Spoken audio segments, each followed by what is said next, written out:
You're listening to Bloom After Baby, the podcast. We're your hosts, Rachel Daggett and Jen Jordan. We're a therapist and a doctor and both moms of two. We're here to discuss the mental health and wellness needs that are unique to motherhood. From confusing hormone swings to your expanding body to boundaries in tricky relationships, we'll give you the information you need to experience motherhood in a way that feels good to you. Thanks so much for tuning in. Let's get to it. You're listening to A Bit Frazzled, the podcast with Bloom After Baby. And on today's episode, we're exploring the massive motherhood transition. We're looking at relationship dynamics and changes after baby, including the topic of the division of labor and the invisible load of motherhood. And we have an incredible guest for you guys today. She's someone who's really leading this conversation around the invisible load and in the mental health space around this issue. So, Rachel, you want to introduce Dr. Cassidy? Yeah, Dr. Cassidy Freitas is joining us today. She is a mom of three and a licensed marriage and family therapist with her own group private practice in San Diego, California. She specializes in trauma and loss, relationships, perinatal mental health, and she also coaches therapists who want to take the leap into private practice, which is where I initially found her. She also has her own podcast called the Holding Space podcast, which I have followed and admired for many years. And I'm so excited to share her wisdom and her soul with you all. I highly suggest that you send this conversation to your partner and let it be an opportunity to communicate with each other with open hearts. I know for me, Jen, this conversation came at such a timely moment in time for me as Sean and I have really had some oh shit moments in the last week just around marriage after baby. And it's so hard. I'm personally feeling super convicted about my own role in stewing in resentment and not always communicating enough with him when I'm feeling burnt out, overloaded, and not always leading with love, not always accepting his bids for connection or his offers to help, because I will speak for myself, but I know a lot of women relate to this of feeling like, well, I'm the only one that does it right, or I do it all. And we kind of start to just sit on a high horse a little bit and be offensive and defensive with each other. And that's where the resentment cycle really can become addictive. So this convo really spoke to me this week. What about you, Jen?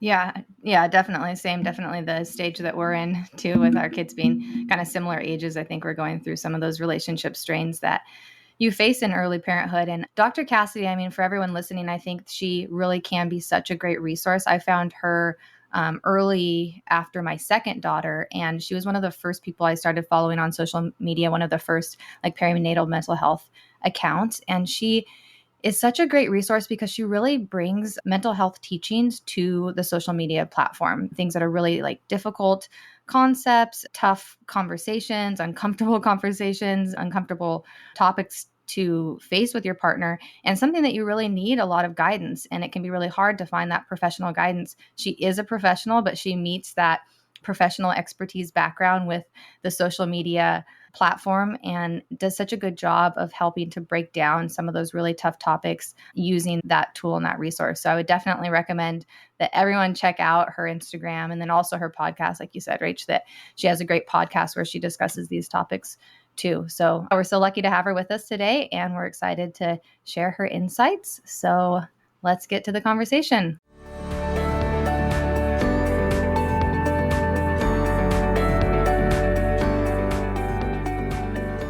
So Dr. Cassidy, thank you so much for being here today. We have both been following you for a long time and for sure reference you a lot in our clinical practices. And then you've really been someone we've turned to professionally and in our motherhood journey. And I think with the personal component, so both of us being a family medicine physician and a therapist, did not expect to be so unprepared for the transformation that, is becoming a mother. And so when we went through that transition, both of us were really surprised that our background, our experience, and then also our perinatal, our maternal health care didn't prepare us for that. very well. And so we started turning more to social media. And that's where you really became someone that we found and turned to for a lot of our education and information around this topic. So we'd love to hear more about your career trajectory, kind of pivoting to that focus, and then also how you've decided to use social media as one of your main platforms for educating. Yeah, it's really fun and really meaningful to reflect back on that whole process of getting there and that journey. But first, thank you so much for having me and for sharing that. Because sometimes, we create content or we put something out there and it's hard to always know who is on the other side and is anybody out there listening. But I'll keep doing it because even if it just touches one person, as you shared that it impacted and was meaningful and touched you, then it's worth it. So yeah, my journey into this specialization came with my experience of becoming a mom, as I think it does for so many. So my oldest, she's now 12. And so over a decade ago, I was in my master's program. And at the time I was getting my hours seeing clients in a collaborative healthcare setting. So in a family medicine clinic at UCSD, I was working collaboratively with the doctors and the nurses. So folks were coming in to them, and then they were fortunately getting educated on mental health and the support of a therapist. And so they would do a warm handoff to us as therapists in the clinic. And it was a really, really beautiful sort of introduction into what collaborative healthcare should really look like and could look like. And so I got pregnant in that last year of my master's program. I walked across the stage getting my degree she was there with me in my belly. And then she was born a few months later. And I really thought I knew what was going to go down. I was like, I am a therapist. I was working with folks who were expecting and postpartum in the family medicine clinic. And I was like, I know the symptoms of anxiety and depression. Like, I know that, having kids can be hard on a marriage. But I had done some of my own work at that point in time, but not a ton of really, really deep work. I think that I was kind of doing what I had always really done to kind of keep myself protected and safe, was through school. So I really relied on education. And so I had learned a lot of things. I took the baby CPR class. I took a birth class.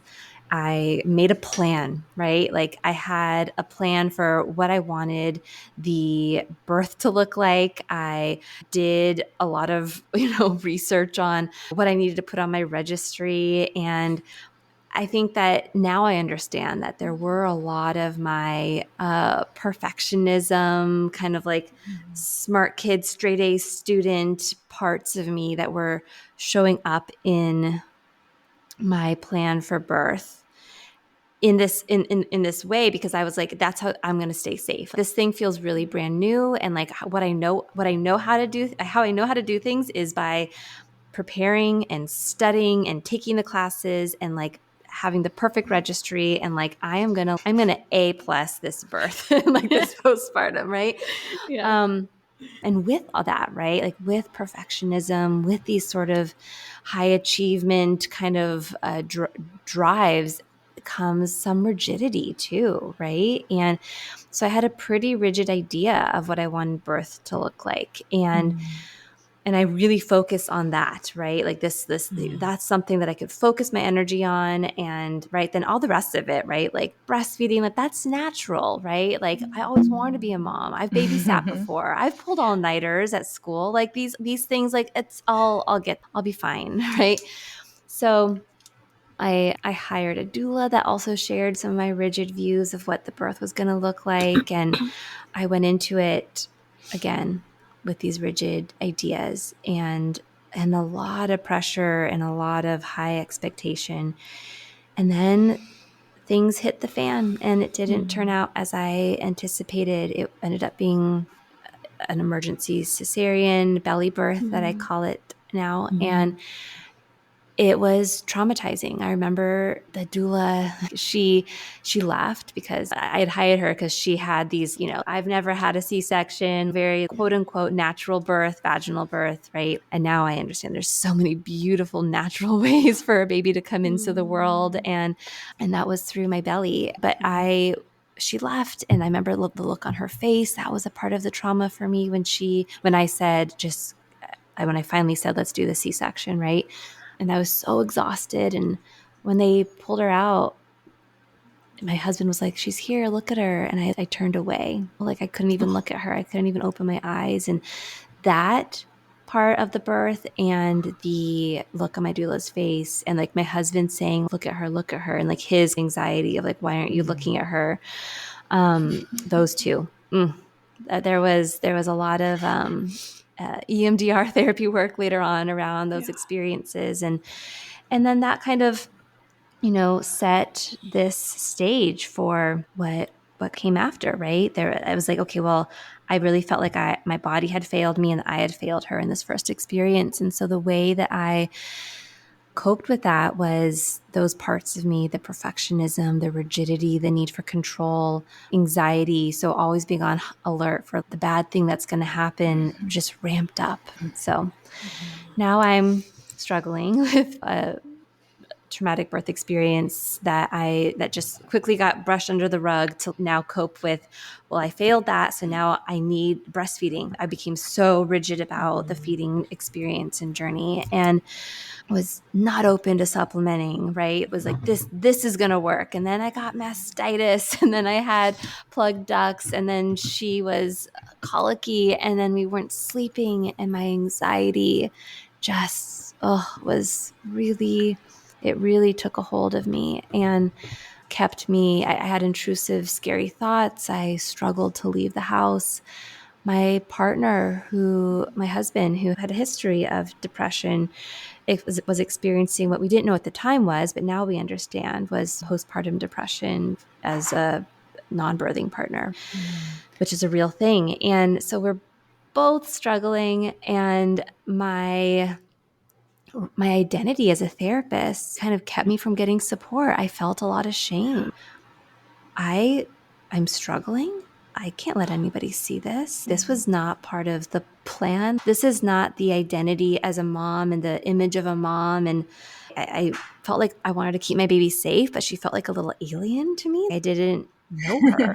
Duh, right? I don't know her. Any relationship, the most beautiful love stories take time, but that just wasn't what I expected. So eventually got help and really took the risk. It felt like a risk of sharing with someone that I was struggling, and to have them, a friend, right? And have them look at me and say, oh my gosh, you too? And to be like, wait, hold on. I'm not the only one. Like just that opened up the door for me to get support, for me to open up to my partner, for him to open up to me. Just the antidote, right, was like the meaningful risk of opening up and connection and feeling less alone. So I ended up going back to get my PhD because I wanted to do more with what I was discovering about postpartum depression in the partner, like the experience of anxiety, which I was not assessed for. I was assessed for depression, but not anxiety, right? Like the experience of traumatic births and just how this impacts the whole system.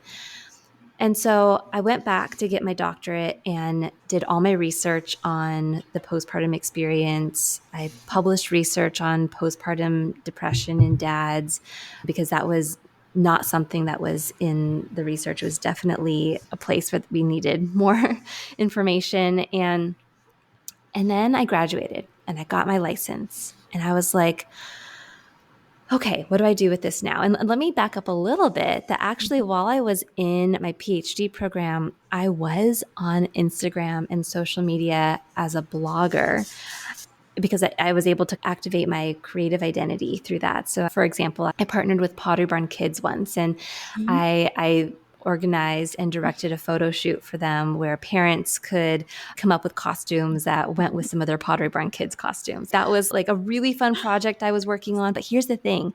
I didn't use my real last name on social media because at that time, as a therapist, the message was you need to keep like your identity really private and your work is behind closed doors. And so I was doing this like creative work and this part of my identity that was really fulfilling, but it was something I had to keep like separate. So this part of me was very like disjointed from my role as a therapist. So I graduated, I got my license, and I shut that account down because I was like, well, I guess that part of me like ends here. And so then I was starting my private practice, figuring out how to reach the clients that I wanted to work with, which at that point, through the research and through the experience and the training, was a specialization in working with parents in that transition into becoming a parent.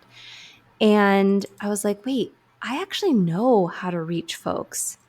And this research that I've published, it's going to take years for this to trickle down into the true stakeholders, which are not just the providers, but the parents themselves. And so I don't want to wait while this research just lives in these research journals that eventually will trickle down to the people that really need it, but it takes way too long.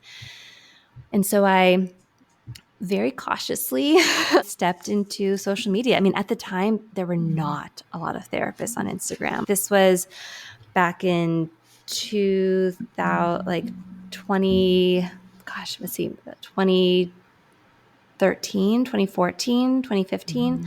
I don't know. It was about a decade ago. And there were not a ton of people on Instagram as licensed therapists or as licensed providers beyond maybe Brene Brown and Esther Perel. And there were a few others. And I got on and I connected with a couple of therapists that were on there and just really cautiously, slowly started to share information that I knew, that research that I had done and research that I had read and work that I was doing, but in a way that I still wanted to uphold the integrity of my license. And so slowly started to do that. And then that's where you and I initially connected. And so I'm so glad that I did.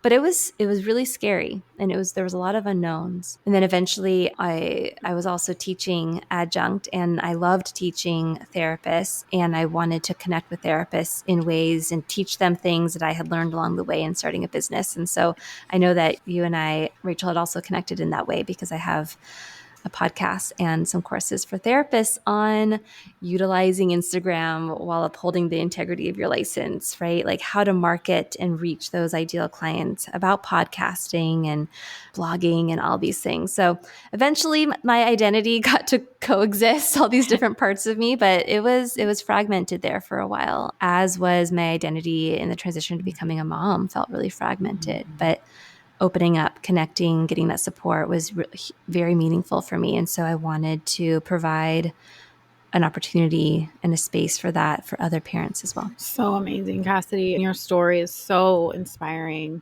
And that is one piece of your story that I wasn't super familiar with, was exactly when and how you brought your identity into social media and your professional identity. And that's something that through my training as a therapist has been one of my favorite parts of learning, that you can integrate your humanness into your therapist persona as well, and actually how powerful that is for people. So I love that you've been a pioneer in that, truly. And Jen and I have you to thank for sure for opening up this space for us to be able to do the same as a therapist and as a provider, and just being transparent and authentic, and the healing power of that for people is so incredible. So thank you for sharing your birth story and your trauma. And yeah, I have so many thoughts. I could go in like 1,000 directions, but just thank you. I'm sure so many can relate to everything you went through. Well, thank you for providing the space for me to go back and reflect. It's not often that I get to do that these days, so I appreciate the opportunity.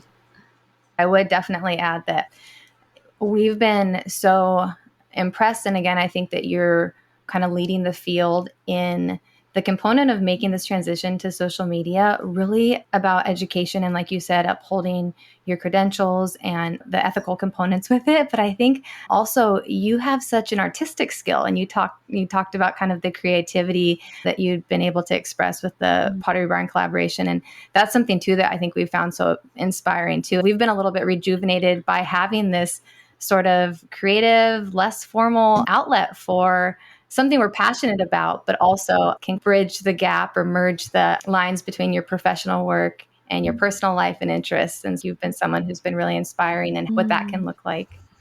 That was scary though too. So when I first got on Instagram as with my real last name and my like identity as a therapist, I was using my middle name previously. So once I did that, at first it was, I mean, and I don't even think Instagram stories, like, reels definitely weren't a thing, right? So it was just Instagram posts. And at first it was like being like, okay, is it okay to share this image that feels right, also aligns with like my value of like beauty. Like it's a really beautiful image, right? Does that feel okay? Because I'm talking about really hard things. And I eventually got to a place of, I'm thinking about like branding, right? I'm thinking about like imagery and color and aesthetic. And I was like, these are things that I really enjoy. I enjoy creating, and I enjoy bringing people in, building that like bridge with a brand and aesthetic and color and imagery, and now with reels, right? With something that's like brings humor and is really relatable and kind of like acting something out, and then bringing people in, and then bringing the real, right? Like the real stuff, right? This is going to be really hard, but like I want to catch your eye. And so with a graphic that brings in like really beautiful illustrations and right like colors, or now with reels like music that really touches you, or something that makes you laugh, those are values of mine. I value humor, and so I'm going to show up as myself. And I know from experience now that also supports bridging a community and bringing in clients that are the right fit for me. And not everybody will be, and that's okay too. There's so many wonderful providers out there with so many different approaches, and the diversity of that is beautiful. And I want folks to find the right person to share the message, right? Because the truth is, it's now at this point, there's a lot of therapists, a lot of providers on Instagram, and it's all been said and done before. It just hasn't been said and done now by you. And that's meaningful, because there's someone out there probably looking for that message or that education or that strategy or that push to reach out and get support, but they need that message coming from someone like you and the way that you deliver it. So I think that being able to integrate ourselves and allow for creativity and for our values to be reflected in the content we share is really important. Definitely. And that's also one thing I'd say, that you are also breaking down some of those barriers and access to care that aren't just about economic and financial and actually access to a provider, but interest. And some people, they're not going to turn to a journal. They're not going to go online and read a study. And so you're actually breaking down some of those barriers, making the information appealing and digestible. Yeah. Accessibility is one of my values too, along with humor, along with beauty, right? And I think that while not everybody is going to be the right fit for our practice, right? Because they're not based in California, or because, we don't take insurance. And so they want to use their insurance.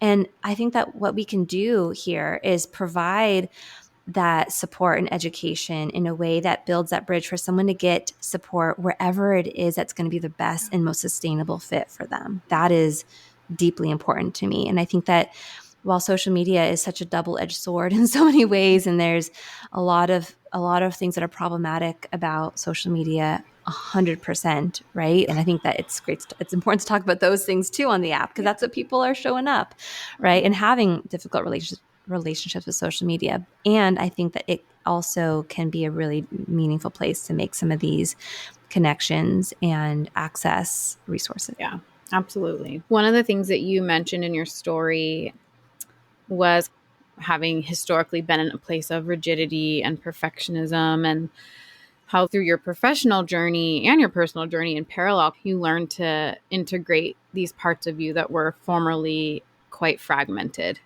and separated. And that is one thing we really want to emphasize in teaching about matrescence and in that journey into motherhood, and how where in previous generations, I think mothers have sort of been, and still now, but we're certainly fighting against it more now and able to have a voice about it, but conditioned to really sacrifice these other parts of ourselves that weren't aligned with the cultural or traditional definition of a mother.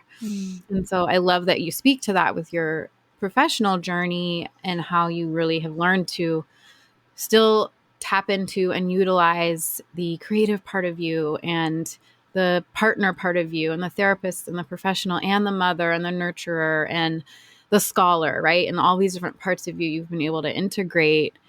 And that is one thing I think Jen and I, as we start this journey with our new business and our new platform, and also still both being pretty new in motherhood. You know, my oldest is 4 and hers is Scotty's 3. And so we're kind of like, we feel like we need some of your wisdom, and I'm sure our listeners do too, about what advice or encouragement would you have for moms who are starting this process, whether they have a professional piece of it too or not, but just in motherhood, how you balance and integrate all these different parts of you and be able to, quote, do it all without completely burning out. Yeah. I mean, it's one of the reasons that I love working with parents, and in particular new parents in that transition, is there really is something about becoming a parent that I think it's with the sleep deprivation, and it's just with the all of a sudden, like, your day to day and the groundhog's day, and you're so much more deeply connected to your body because of what your body just went through or what your body is like experiencing, and what the pressure that your body feels, the relationship that all of a sudden, like, you're seeing this little being that's just it just is just full of needs, right? Full of needs, and like doesn't have any part of them yet that's like trying to protect you from their needs, right? There's so many elements of that experience that just breaks us down a bit. It really made me feel like I was falling apart. But I think there's a way of looking at that where it's falling apart in the sense that all of my parts are becoming so much more visceral to me, and like they're on the floor, and I'm kind of like looking at this, oh my gosh, this part of me that I miss, or this part of me that feels really triggered by my child's cries and that my child's like intense needs, or this like part of me that, like, now that I don't have as much time, feels like I don't have the energy for this relationship that is really like taxing to me anymore, or like I want to protect my child from this dynamic, or my partner and I looking at each other in the middle of the night without all of our cognitive functioning because we're sleep deprived, and we're just like, things are coming out that we don't have as much space to reconnect and repair that we used to, and it just all of that. So I kind of feel like we fall apart a bit, but in a way that I think can actually be really healing, when all of a sudden I'm looking at these parts of myself and these relationships and these dynamics and getting curious about what is no longer working, or what do I want to shift? What do I want to protect my child from? And with the perfectionism as an example, it really pushed me to reflect on my own relationship with my parents, right? And some of the different pressures that I felt, and really just even looking at, say, like my mom, for example, and being like, wait, like, I really thought she was perfect. And now I'm really recognizing I know now, like, that's not real. That isn't possible. But and that she isn't, right? Because then through work and through reflecting, I was like, I don't think she ever apologized. And then putting her into context, right, as a Hispanic woman in her time, in the career that she had as a lawyer and eventually becoming a judge, like in the spaces that she had to show up in, I think that she did feel like she had to be perfect. She didn't get a lot of support from the family system because she was the first to pave the way, right? And now there's so much pride, but at the time she had to be perfect. In order for me to show up in these male-dominated white spaces, there's no room for error. And now I understand through my work with her that translated into home, right? And the way that she saw that I as a woman, and that she as a woman could be safe, and by safe, I mean financially secure, right? Like safe in these spaces, was perfection and achievement and education. And so putting her into context, right? It really then allowed me to breathe a little, that like maybe some of these things that little me was experiencing, right? Like that I could release myself from, and I could shift my mindset. I could begin to do things differently for my daughter, for my children. And first and foremost, though, I had to begin to relate to these parts of myself in a new way, right? And so that part of me that was the protector part, the perfectionism, the high achieving part, being able to, sit with those parts of myself and look behind at what they were protecting, which is a much more vulnerable version of me who doesn't always know the answer, and who sometimes needs help, and who makes mistakes. And that work, I think, is the most meaningful part of my experience as a human being and my legacy as a human being, right? Which, now looking at it from like a legacy perspective, was huge, because that part of me that was really anxious and having scary thoughts at the end of the day was actually really afraid of death and being alone, or yeah. And legacy is this thing that then lives beyond. And so there was so much meaningful, beautiful work that happened in my own therapy, and that now I am able to support my clients with. And I think that becoming a parent provides this opportunity to begin to look at these parts of ourselves and our relationships and dynamics and our family systems in a way that is really vulnerable. But the vulnerability of, I'm sleep deprived, I don't want to screw up my kids, like all of that comes forward, I think creates this space for change, this like opportunity to finally start looking at it and talking about it. Oh, it's so profound. Everything you're saying, it's giving me chills. And it's like the beauty and the breakdown, right? You can't put yourself back together and truly integrate all the parts of you unless you let yourself fall apart. And I guess that what you're speaking to is that does happen in parenthood, right? Because you are so vulnerable and you don't have access to maybe, or the ability to engage in the outlets or coping skills that you might otherwise. And you're faced with this human being that just needs everything from you and feels like a reflection of you and a huge trigger of all your own wounds. And maybe that is one of the huge gifts that we have now in this generation, although there is so much pressure involved in, breaking cycles and reparenting ourselves. I think there also is this huge gift we are given of having permission to fall apart in parenthood. And as I think it's Glennon Doyle Merton, her word, brutiful, right? It's beautiful, but it's also brutal. And I think that that's important. It's important to name that there also is, being a cycle breaker, it is so meaningful to be the one to look at your family tree, your family system, right? To look at the generation above you and the generation that you're wanting to protect, and to say, enough, this stops here.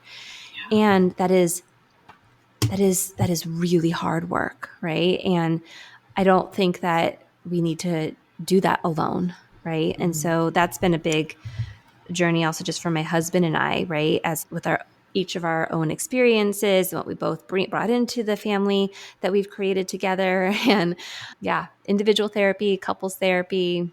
My 12-year-old has her first session with a therapist today, this afternoon, right? And so it continues. And it's, she came to me and she said she's been struggling with some anxiety, and, her and I have a really, really, it's wild, right? Like I was just talking about how disconnected I felt from her and how I was turning away from her in those first few moments of our life together. And now how, that love story built and grew, and that connection and attachment over the years. And now she turns towards me, right? And we have really deep conversations, and she knows now that she could come and say to me, I would really like to talk to a therapist about this too. And for me to be like, oh yes, let's do it. And that it doesn't have to just be me, like that she comes to, that she can access support, and that's okay. And And can I tell you, I probably apologize to my kids several times a day. Like I lose, can I cuss? Yes. I lose my shit. Please. I am frazzled. I am a frazzled human mother being.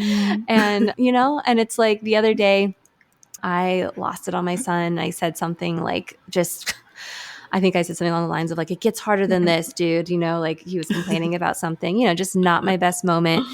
And he looked at me and he said, "You're going to be saying the S word to me soon."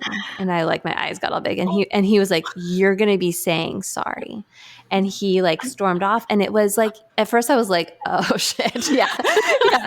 And he was right. But the fact that in that moment when I lost it, that he could be like, "This isn't about me. This is about you, and you're going to repair," just that right there.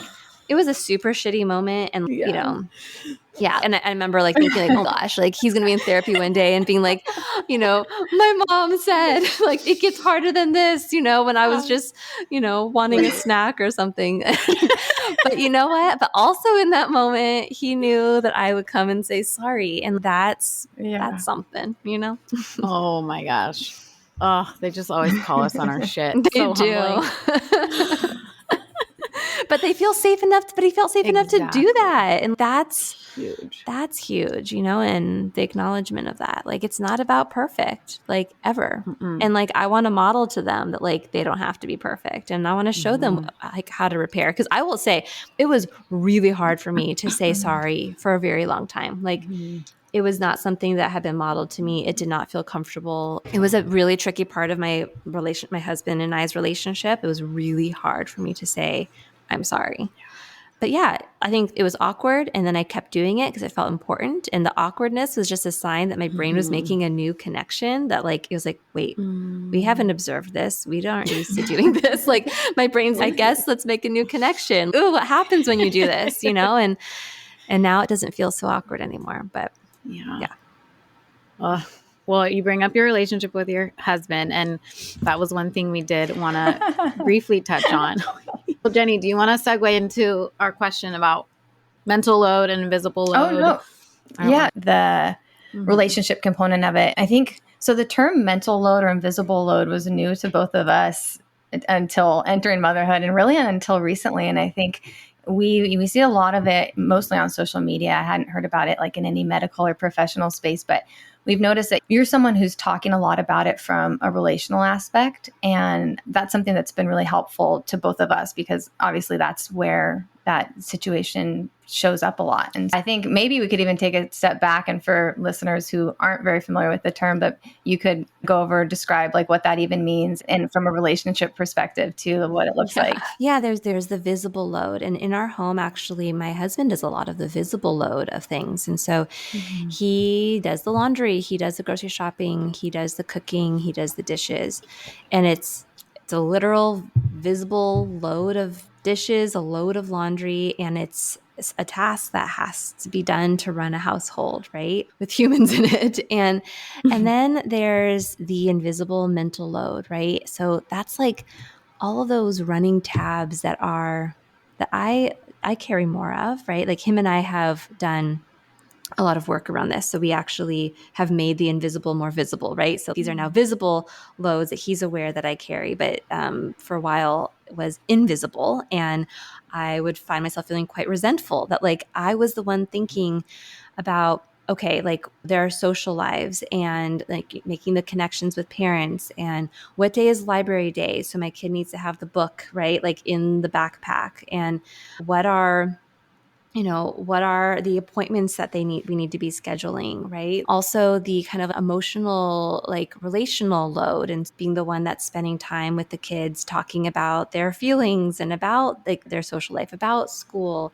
It's all those running tabs that are running in the background and taking up space and energy.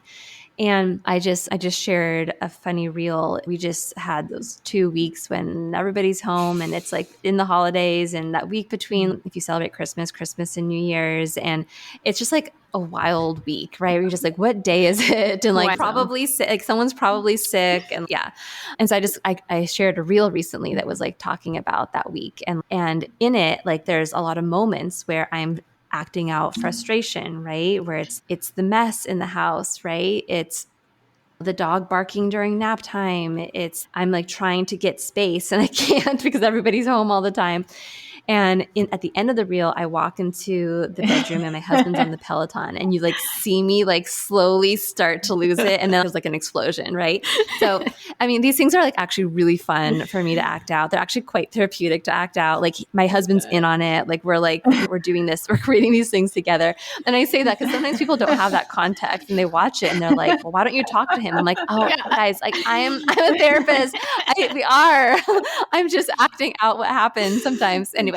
It's very real. Yeah. And then afterwards we get to laugh together about it. Right. So, but yeah. And so it's this real thing. And I want to name Eve Rodsky here. She's a colleague. She wrote the book Fair Play. When I say that my husband and I have done the work and we have made this visible, like she actually has a card deck that lists like just all of the tasks, the invisible and the visible.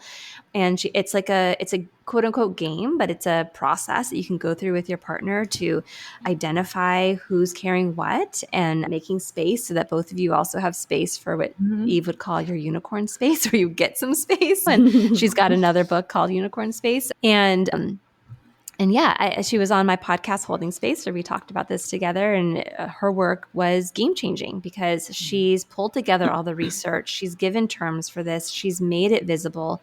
And yeah, it's something that a lot of couples don't go into parenting having talked about, right? You know, maybe before kids, like you guys, you know, division of labor was whatever it was, and maybe it worked because, you know, there wasn't like other human beings to take care of. And maybe it really wasn't working, but they're just, you know, it wasn't so obvious that it wasn't working or so painful that it wasn't working. And then we get into parenting and we bring in like our baggage from our upbringing and the homes we grew up in, what was modeled to us, right? So we kind of might just find ourselves, without even discussing it, getting into certain roles, carrying certain loads, right? And it's not just, oh, I'm carrying all this and he doesn't, right? And like I'm resentful of him, which is part of it. But there are also elements of like, I was controlling certain things. And so he would like, either he would help and like I'd get annoyed that he wasn't doing it right? Or he didn't help and I was getting annoyed that he wasn't doing it at all. And so there was just this dynamic that needed to be addressed and be communicated on. And like we were communicating, but just not verbally communicating, right? Like in an effective way. And so because people say he's not communicating or she doesn't communicate, we're always communicating. Sometimes the like turning away from, right? Or the shutting down or the eye roll or the facial expression is communication, right? So we're always communicating. It just was finding more effective ways of communicating with each other and understanding each other's parts that were getting activated in these moments. And yeah, that was really powerful work for both him and I that we did together and that I also support couples with now too. And I think I was always so scared to be like, I'm a human being that makes mistakes and like struggles and went to therapy and benefits. And it's like, you know, I actually believe that those are the parts of me that make me a really great therapist because I get it. I'm human too, and not afraid to show up as a human being that also has training and specialization and has done the research and right, like all the above. But trust me, in my own marriage, I show up as human being Cassidy, right? As a parent as well. And that's one of the things too, so. I think you call out a lot on social media, but you talked about with Eve was kind of that toxic messaging that's so ingrained in us that my way is the right way, or it's going to take more time to explain it, or there's really this one way to do it. But it's subconscious. I mean, at first, a lot of that. And so we're not communicating it other than through dirty looks and frustration. And so I think you helped us really kind of recognize some of those unhelpful thoughts. Yeah. And it's so meaningful though, to go out there and share these things. And then to hear like to get to the DMs or the comments or in session, right? Like just to have access to so many other people's experiences and stories and to be like, wow, we are really not alone. There's so many moments when I'm with a client and I just had a session when I'm like, oh gosh, I really wish I could have introduced you to the client I just saw, because I think one, you guys would make really great friends, like, because I think they just would. And because you're not alone in this, and they're sharing what happens behind closed doors. And I think that there's ways, some creative ways to share on social media, and then to dive deeper here through the podcast platform, where we can begin to share those things and people can begin to feel less alone. And that's my hope. If that's part of my legacy in any which way, then I will feel so much meaning around that, and joyful around that. It absolutely is. And we'll be okay, Cassidy. So we have a couple just quick questions, just kind of brain dump. First thing that comes to mind when I ask you these, and we ask everyone that is going to come on our podcast these. So fill in the blank. I didn't expect motherhood to be so exhausting. Yeah, it's like, I just thought that I was like gonna have all like the energy and the bandwidth, and I can get energy and I can get bandwidth, but I need like margins for myself in order to recuperate. I didn't expect that, like, the part of me that, like, the introvert part of me, like, I am an extrovert, but I feel like I have introverted needs that I didn't expect, and was tricky for me to figure out how to get space for and ask for and carve out. But it's exhausting, and that's okay. Like, I can find energy. I just have to take care of myself to recoup that energy so I can be present in the way that I want to be. Yeah. And that's one thing I love about how you shared your story too, is that you're so transparent about it not being what you expected at first. And there can be so much expectation going into it that, I know for me personally, I can speak for myself. I was like kind of told it will all just fall into place. It will all just make sense. It will come naturally, right? Your baby will just know how to latch. That didn't happen. Yeah. Your baby will breathe when he's born. That didn't happen.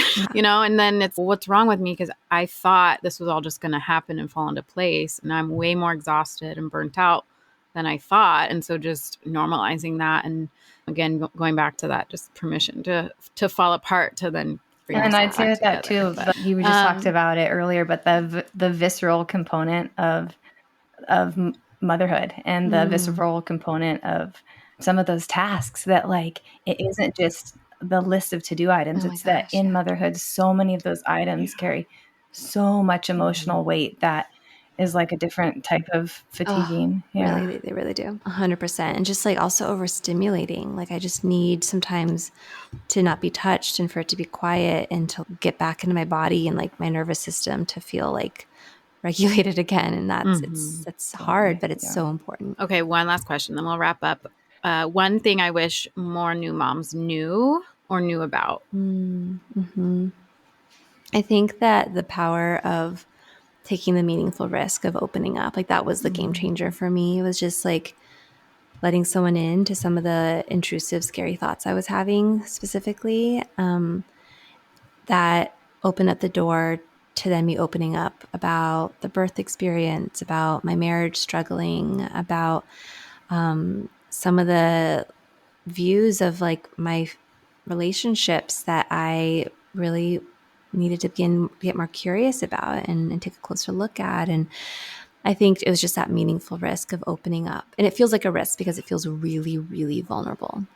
But it was meaningful risk. So anxiety said, don't do it. But then I reminded anxiety, oh, this is actually a really meaningful risk. Yeah. Okay. And so taking that part with me to say, hey, I'm having these thoughts and they're like really disturbing and distressing. And for someone else to be like, oh my gosh, you too. Right. Or you're not alone. Let's get support. Right. Definitely. So.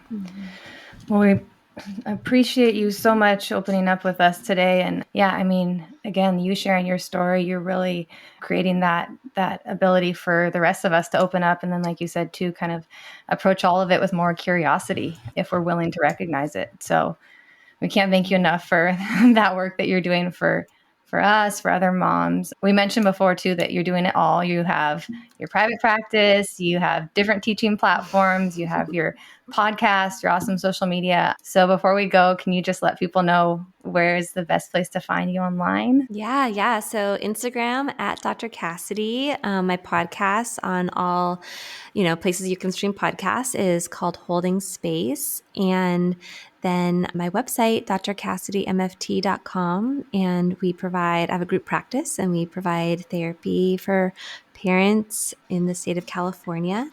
And so, I think that the website's the best place to go because then you can find all the things from there. So drcassidymft.com. Thanks so much for tuning in with us today. If you enjoyed this episode and feel like it brought you value, don't forget to rate the show and leave a review. Your feedback means the world to us and helps us know which conversations you're needing the most. And we'll keep bringing you new episodes every week, so hit subscribe so you don't miss a thing. Also, be sure to check out the show notes for any links or resources that we mentioned. We're on this journey with you, so be sure to find us on the gram and TikTok. Plus, go to bloomafterbaby.com and grab our free guides on all things motherhood created just for you. Breathe, be well, and keep